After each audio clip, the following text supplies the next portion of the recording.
ఎవరు చేసే పని వాళ్ళే చేయాలుల్లా. ఒకరు చేసే పని ఇంకొకరు చేసి పర్షన్ కావద్దు. డ్రైవర్ అన్న డ్రైవింగే చేయాలి, హీరోలు హీరోగానే చేయాలి, ప్రొడ్యూసర్ ప్రొడ్యూసింగే చేయాలి. కానీ ఇక్కడ చూడుండ్రి, మరి ఏం చేసిండో.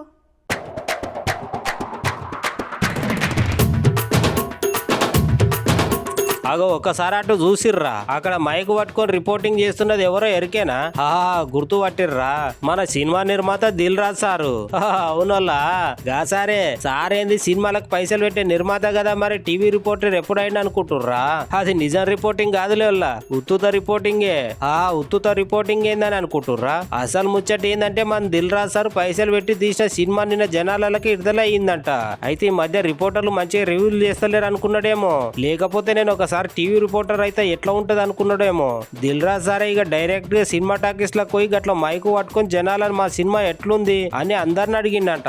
ఇక వాల్సుతో మరి ఏకంగా పైసలు పెట్టిన ఆయననే వచ్చి అడుగుతుండు. మంచిగా లేదంటే మళ్ళా ఏడరంది పెట్టుకుంటాడేమో అనుకున్నారేమో, లేకపోతే నిజంగానే బాగున్నదో గాని సినిమా సూపర్ హిట్, బొమ్మ అదిరింది, ఇండస్ట్రీ హిట్, 100 రోజులు 200 రోజులు కేక్ అని పొట్టుగా చెప్పిర్రంట. సార్సుతో వాళ్ళు గట్ల రివ్యూలు చెప్పే వరకు మస్తు ఖుషి అయిందంట. కాడ మరి పెట్టిన పైసల కంటే ఎక్కువ వస్తున్నాయంటే సంతోషమే కదా.